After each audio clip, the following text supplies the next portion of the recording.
morning and welcome to Morning Movie News, where today I have one heck of an episode for you, which fascinatingly doesn't include any comic book movie news.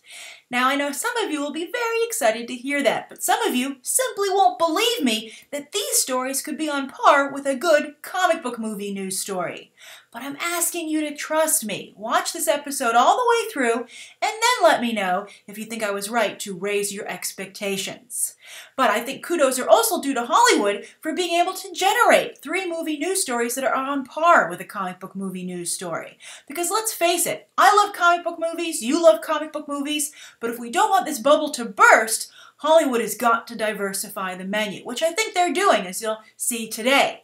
I also think it's worth noting that Hollywood is taking the lessons they are learning on comic book movies and applying it to non-comic book properties to create franchises that are just as exciting and just as successful. And that's something you're going to see in action with our first news story. But before we get to that, this episode just got even better because in lieu of our viewer question, today I'm going to announce the 3 winners of the John Wick Blu-rays that I have to give away courtesy of our friends at Dolby Atmos. Now, Dolby Atmos technology allows filmmakers to play sound specifically in the theater to create a more sophisticated and rich soundscape for a movie. Not just in theaters, but also in home if you have the Dolby Atmos set up for your home theater system. But even if you don't, it still improves your listening experience with a regular speaker setup. So Dolby Atmos technology was obviously used on John Wick. They're very proud of the results, and thus they gave me 3 copies of the Blu-ray to give away to you.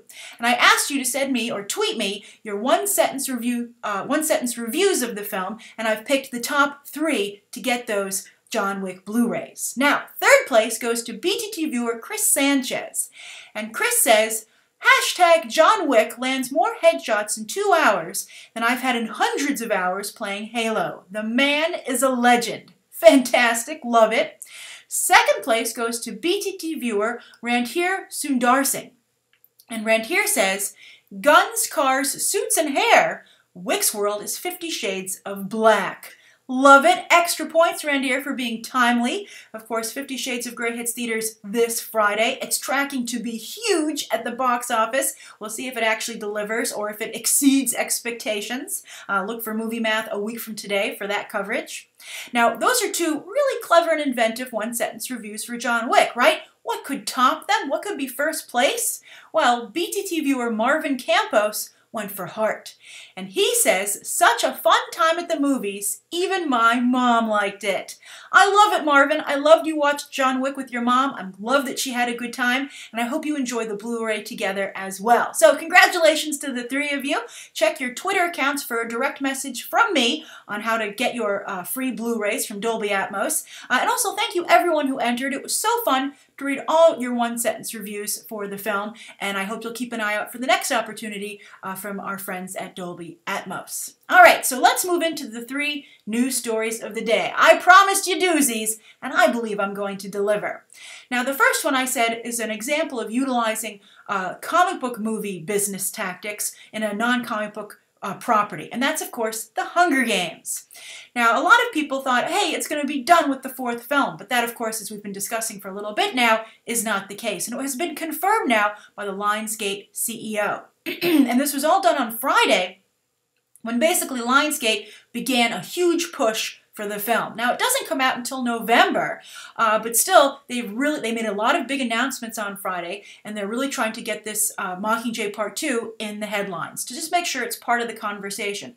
It's a little early to do that. You wouldn't expect them to do that until mid to late summer. You know, Star Wars is still holding back a little bit, but they have had their teaser, of course. But that's because that's the first film in like X number of years. We just came off of Mockingjay Part 1. It hasn't even opened in China yet. And we'll get to that in a moment, because that's a very crucial opening. Not just because it was delayed for political reasons, but for something else that's going to affect the business side of the Hunger Games franchise.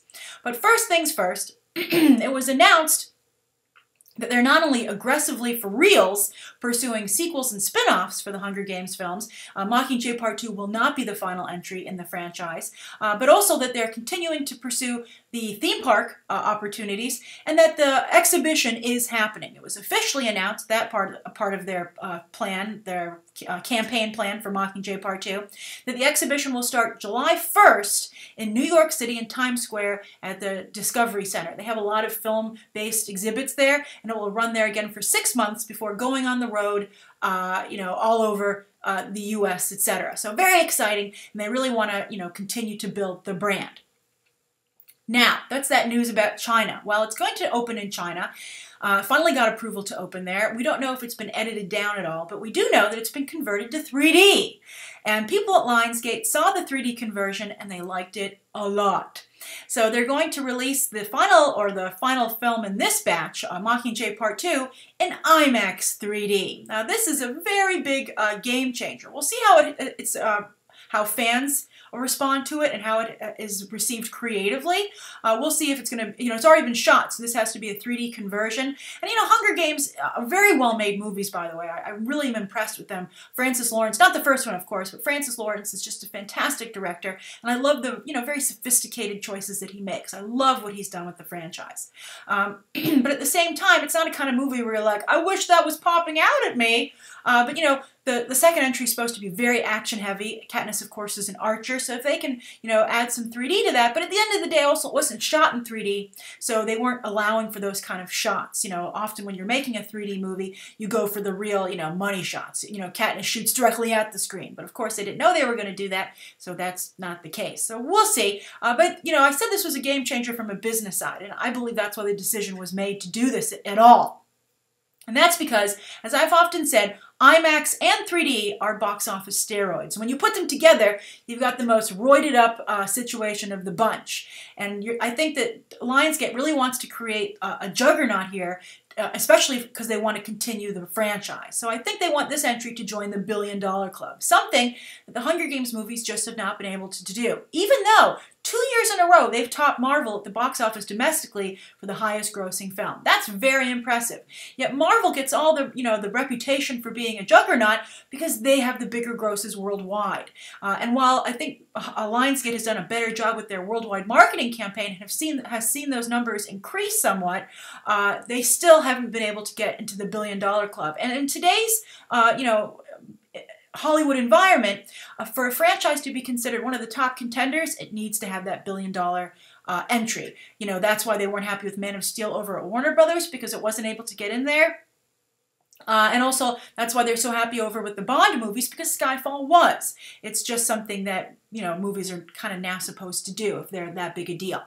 So that's the first story of the day. I'm very curious to how you guys feel about this. What do you think of the IMAX 3D? Will you see it in IMAX 3D? Especially, you might be against it creatively, but perhaps you will see it that way to support the film at the box office to get that $1 billion entry. A lot of savvy moviegoers now, especially if you watch Beyond the Trailer. I love hearing how you guys say that it improves and adds depth to your movie-going experience. But you know how important it is now for Lionsgate to get a $1 billion entry here, so maybe you will buy that 3D IMAX ticket. And then also, I'm curious to what you think of, this confirmation that the franchise will expand. We've discussed it before because it's been a rumor, an assumption, but Lionsgate's being very forward about it now, especially about prequels and sequels. So I'm curious to hear your thoughts on that. Now, second story of the day. Everybody knows that The Hunger Games has made Jennifer Lawrence a huge star. And it's had a similar effect over on Guardians of the Galaxy, that franchise, or developing franchise, for Chris Pratt. Well, get ready for fandom to explode, because it looks like they're going to make a movie together. And a very interesting movie to boot. Now, this is set up at Sony. It's had a number of actors attached to it, but this is the team they're finally trying to put together.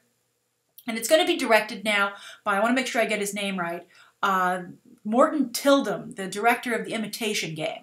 And, The Imitation Game is competently directed, but it's really by the numbers. So that makes me worried that he won't do a very good job with something that is pretty unique in terms of a story. So what is it? It's called Passengers, and it's a sci-fi romance. So basically the setup is that a bunch of humans, thousands of humans, are going to a space colony. And it takes 90 years to get there. So of course they all have to be put in hypersleep. We've seen this many times before in many sci-fi movies. I think one of the best things was at the beginning of Avatar. That's when I thought the movie was going to be good, during that sequence. And then it just all went downhill from there. But they had some pretty cool images of all these humans, you know, kind of like in their little boxes as they traveled to this distant place in the universe. But in this movie, one guy out of thousands accidentally is woken up, and he can't put himself back to sleep. So he's faced with a situation where he's going to live and die before they even get to this destination, and he's going to live and die alone. So he decides to wake up a female passenger, and that creates they're calling it a unique love story. And I think this sounds like, you know, it sounds like a complicated kind of situation, because, you know, it's a very selfish choice to wake somebody up like this and to spend their life kind of, you know, in a box surrounded by, you know, just on this spaceship, which obviously has no amenities because everybody's in hypersleep. I wonder why there's no crew. That's also pretty interesting, but I guess it's on autopilot, and we all know how that worked out for the Planet of the Apes crew. But anyway, you know, I think it's a tricky thing to do, but if they do it right, it could make for really a fascinating and, you know, well-regarded movie, especially with good, you know, special effects, etc. So Chris Pratt. Let's talk about the two people who could potentially be in this. I don't know. First of all, I think Chris Pratt and Jennifer Lawrence kind of have a similar look. They look more like brother and sister to me, almost, you know, than people who would be romantically involved. But we'll see. One of them could always dye their hair, right? But then Chris Pratt's doing a lot of space movies at this point. He's already in space for Guardians of the Galaxy, and I feel putting him in this setting is going to create a little bit of a Star-Lord type situation, where the audience just immediately is like, he says he's someone else, but I think this is just Star-Lord.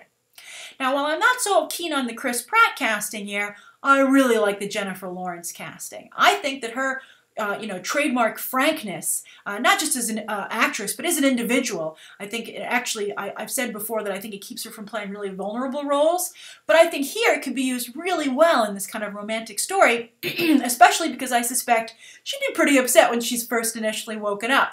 So I think she could be really, not only do a good job here, but be really funny. This is also a very different type of movie for her. She has not been in space. And also, I think that a romance is something that she hasn't really done, you know, a full-on romantic film, but it would still have high-concept elements, I think, to appeal to those who enjoy her work to date so much. So I think it's perfect for her. And, you know, I have to say that even though I'm not in love with the idea of Chris Pratt, I can see on paper why Sony is so enthusiastic about it. And if he said yes, I would go with it just because the fandom for both is so intense. But I'm curious, what do you think? Do you think this sounds like a good story? Do you think it sounds like a good match for either actor? And also, do you think they are a good match together? Or do you explode with awesomeness, or do you explode because it simply does not compute?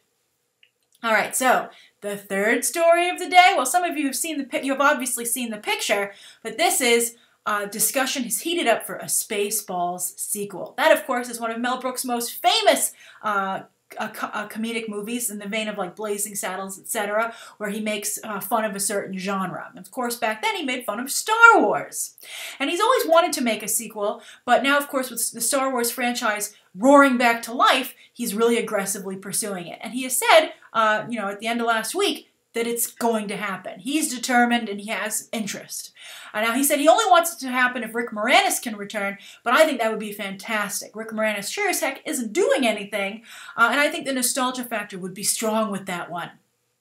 And just to show the power of nostalgia, I'm sure you saw the Jimmy Fallon Saved by the Bell reunion sketch from The Tonight Show, which just killed it on YouTube. Like last time I saw it, it had like 18 million plus views, and basically about a 24 to 48 hour period.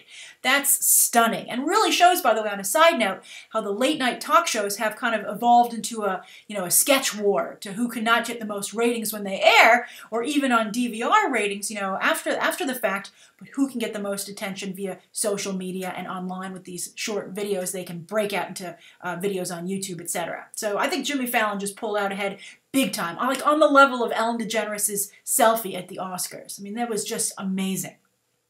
So I think people will be very excited to see Rick Moranis back, and also the other members of the cast. You know, some of them unfortunately have passed away, like John Candy, Joan Rivers, but Bill Pullman was in there in the Han Solo role. He, of course, could always come back, and I think they could get a lot of new people to play as well.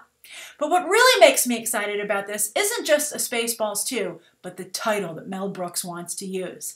And he wants to call it, wait for it, Spaceballs 2, The Search for More Money. That's fantastic, and I love the intelligence behind the joke. It's not only funny, but it's like it has a meta quality to it, and it's not just a dumb joke. You know, since the days of Mel Brooks, I think that the parody movie has devolved in the hands of the Wayans brothers. Now, of course, they've been incredibly successful, and I'm not trying to say anything bad about those movies, but I wish that we could have kept both kinds of parodies. You know, the really like kind of crass ones that get really hard laughs, you know, gross out laughs in the theater, but also the ones that, you know, are just really clever and smart, which were a trademark of Mel Brooks's films back when he was making them during his heyday. And I think you see that on display right here. And I would love to see someone parody the current trend of franchise filmmaking, not just from a creative viewpoint, but from the business viewpoint as well. And I think so often we feel that these sequels or prequels are indeed the search for more money by the studio. So I love it, I'm hugely in favor of it, and I really hope that Mel Brooks is able to secure the funding. And then he keeps that title. I hope that he's allowed to go there with his humor. So that's the 3 stories. I hope you enjoyed today's episode. I hope you thought it was as exciting as I did. And if you didn't, I'm sure more comic book movie news will be coming very, very soon. Probably tomorrow.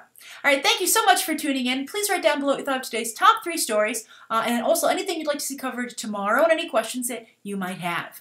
Thanks for watching. Bye.